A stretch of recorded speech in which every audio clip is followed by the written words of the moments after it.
तो इसी सीरीज़ में हमारा एक और इम्पॉर्टेंट क्वेश्चन आप देख लीजिए। If A equal to 30 degree show that 1 plus sine 2 A plus cos 2 A upon sine A plus cos A equal to 2 cos A. पहले हम एक क्वेश्चन को देखेंगे, फिर हम दूसरे क्वेश्चन पे आएंगे। क्वेश्चन क्योंकि सेम है और आपको सेम तरीके से करना है,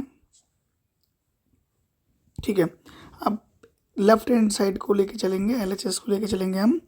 तो वैल्यू जब हम पुट करते हैं तो 1 प्लस साइन 2 ए साइन 2 इंटू ए की वैल्यू कितनी है 30 degree plus cos 2a 2 into 30 degree upon sine 30 plus cos 30।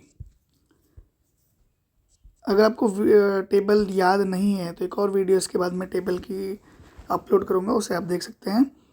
ये हो जाएगा आपका sine 60 degree plus cos 60 degree upon sine 30। अच्छा, वैल्यू भी रख सकते हैं अभी हम यहाँ पे साइन 30, ठीक है। साइन 30 की वैल्यू कितनी होगी 1/2। कॉस 30 की वैल्यू जो आपके साइन 60 की वैल्यू थी √3/2। ऊपर अगर हम वैल्यू पुट करें 1 प्लस साइन 60 की √3/2 प्लस कॉस 60 जो कि आपकी 1/2 हो जाएगी। 1/2 प्लस √3/2, ठीक है।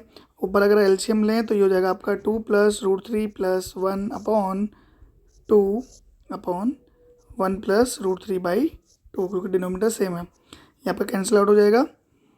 ये जो आपकी वैल्यू आएगी वो आएगी 3 प्लस √3 अपॉन 1 प्लस √3, ठीक है। अब एक देखने वाली बात क्या है, यहाँ पे कई बच्चे इसमें कंफ्यूज हो जाएंगे, इससे आगे सॉल्व कैसे हो गए। तो देखो, ध्यान से देखो, ये इन दोनों में क्या कुछ कॉमन है। तो आपका जो 3 है वो किससे बना है √3 इंटू √3 से। तो मैं अगर ऊपर √3 कॉमन ले लूँ तो बचेगा क्या 1 प्लस √3। यहाँ पे बचेगा आपका 1 और यहाँ पे बचेगा आपका √3, ठीक है, अपॉन 1 प्लस √3। ये आपका पूरा कैंसिल आउट हो जाएगा। आंसर क्या बचेगा √3, ठीक है। और यहाँ पे देखिए, जब मैं RHS को देखता हूँ तो RHS मेरा क्या है 2 कॉस ए कितना आपका 30, सो कॉस 30। 2 इंटू कॉस 30 की वैल्यू कितनी होगी जो साइन 60 की होती है √3/2। 2 से 2 कैंसिल, बचा कितना √3। RHS आपका √3, LHS भी आपका √3। बच्चे यहीं पर अटक जाते हैं जहाँ पे वो कॉमन नहीं ले पाते हैं, ठीक है। दूसरा क्वेश्चन इसी में था जो आपका, उसे भी हम सॉल्व करते हैं। ए की वैल्यू आपको याद है, ए की वैल्यू कितनी है 30 डिग्री।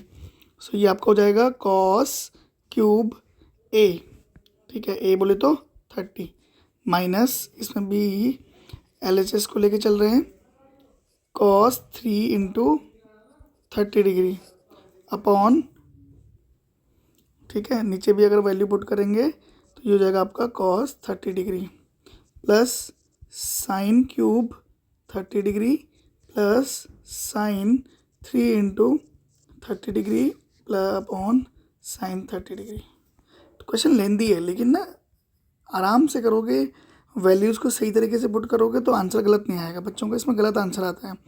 अब देखो, ये कॉस क्यूब 30 है, इसे ना मैं ऐसे भी लिख सकता हूँ कॉस 30 डिग्री का क्यूब।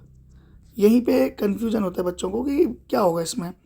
ये 3 इंटू 30 आपका 90 हो जाएगा अपॉन कॉस 30, ठीक है, प्लस इसे लिख सकते हैं साइन 30 का cube plus 3 into 30 sine 90 upon sine 30 degree. अब वैल्यू रखेंगे तो कॉस 30 की वैल्यू हो जाएगी आपकी √3/2 इसका क्यूब माइनस कॉस 90 की वैल्यू 0, ठीक है।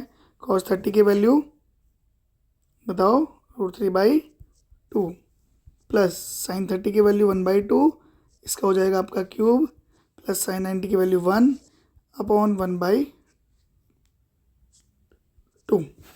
ठीक है। अब इसका जब क्यूब करोगे √3/2 का, तो देखो √3 का क्यूब क्या होगा √3 इंटू √3 इंटू √3। जब √3 दो बार मल्टीप्लाई होगा तो वो बन जाएगा 3, और एक और √3 है तो हो जाएगा आपका 3√3। 2 का क्यूब कितना होगा 2 2 4 2 8 अपॉन √3 अपॉन 2, क्योंकि 0 है तो 0 को हम हटा ही देंगे, ठीक है। यहाँ पे 1 का क्यूब 1 ही होगा, 2 का क्यूब 8 प्लस 1 अपॉन 1/2। ठीक है। अब इसे बहुत सिंपली क्या करना है, देखिए ये इसके साथ मल्टीप्लाई होता है, ये ऊपर हो जाएगा, ठीक। तो ये आपका आ जाएगा 3√3 इंटू 2/8√3 प्लस यहाँ पे क्योंकि एलसीएम की ज़रूरत है, ठीक है। तो यहाँ पे पहले एलसीएम लेंगे तो 1 प्लस इस पूरे का एलसीएम कितना आएगा 8, और 8 का ऊपर मल्टीप्लाई कर दोगे तो 1 8 जा 8/8/1/2। √3 से √3 कैंसिल, 2 1 जा 2, 2 4 जा 8, 2 1 जा 2, 2 4 जा 8। ऊपर क्या बचा आपका 3/4। यहाँ क्या बचा आपका 8 + 1 9, 9/4। ऐड करोगे क्योंकि डिनोमीटर सेम है तो 3 + 9 हो जाएगा, जो कि आपका 12/4 होगा, और 4 3 जा 12। तो कितना आया आंसर 3 आया। और यहाँ पे भी आप देख सकते हो कि हमें RHS में क्या लेके आना है 3 लेके आना है। तो हैंस प्रूव्ड।